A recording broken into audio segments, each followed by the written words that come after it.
आवाज जनतेचा, लढा सर्वसामान्य जनतेच्या न्याय व हक्कांसाठी।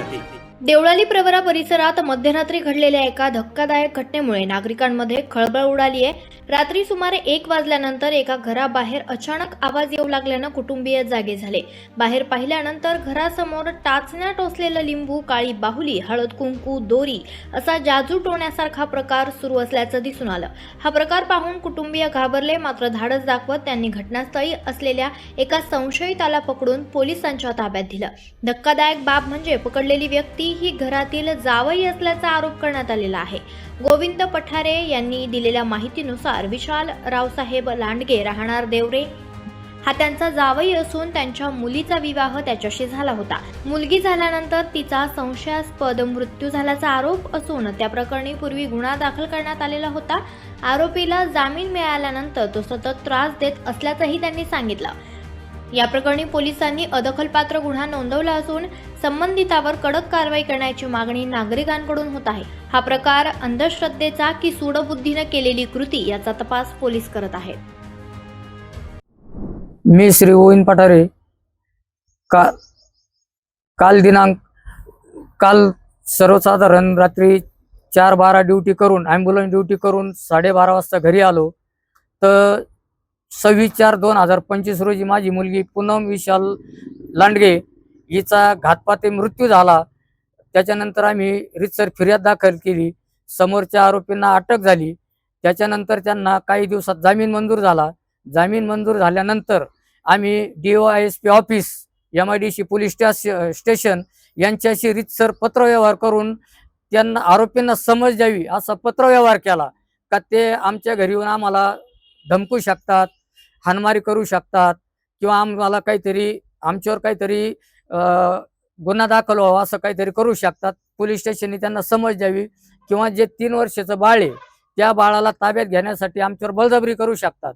तर त्यांना ते बाळ ताब्यात घ्यायचं असेल तर कोर्टामार्फत ते निरीक्षर प्रोसेस करून ते बाळ ताब्यात घ्यावे। परंतु काल अचानक रात्री 12:30 ते 1च्या दरम्यान आरोपीपैकी विशाल रावसाहेब लांडगे आणि 3 अनोळखी इसम हे रात्री आमच्या घरी आले।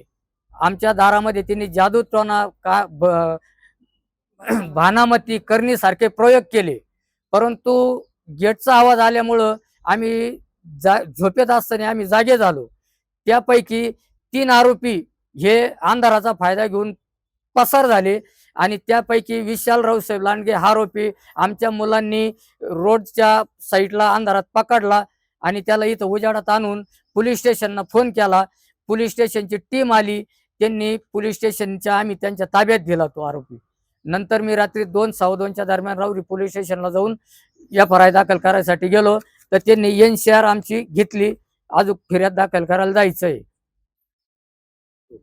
मनीषा गोविंद पठारे। रात्री आम्ही झोपल्यानंतर आहे ना मुलीचे मिस्टर इथं आले आणि ना तिने जादू टोणा केला आमच्या दरवाजामध्ये आणि गेटचा आवाज आला म्हणून आम्ही बाहेर आलो तर तिने ना गेटचा आवाज ऐकला, लगेच पळाला। तो पळाल्याबरोबर हे 2 जण गेले, त्याला धरून पकडून आणलं। पकडल्यानंतर बघितलं तर तो जावईच होता आमचा, बाकी काही नाही। तो फक्त आम्हाला मारण्यासाठी आलेला होता। आमच्या बाळाला, आमची मुलगी त्यांनी मारलेली होती, आम्हाला तशा धमक्या दिलेल्या होत्या। छोट्या बाळासाठी आला होता तो, त्याला बाळ लागत असेल किंवा काहीतरी त्याचं हे असं जादूटोणा पण करून गेला।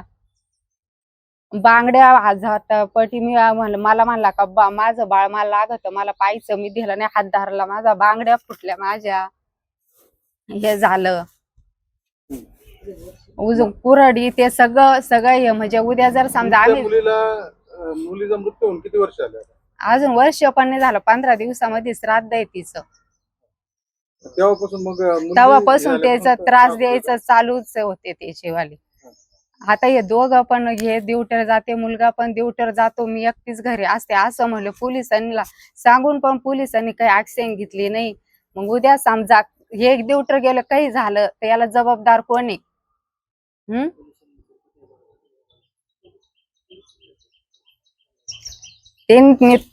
पोलिसांनी ना डायरेक्ट आहे ना कारवाई करावं, त्याच्यावर काहीतरी ऍक्शन घ्यावं, एवढंच माझं म्हणणं आहे. बाळापर्यंत तिने येऊ पण नाही.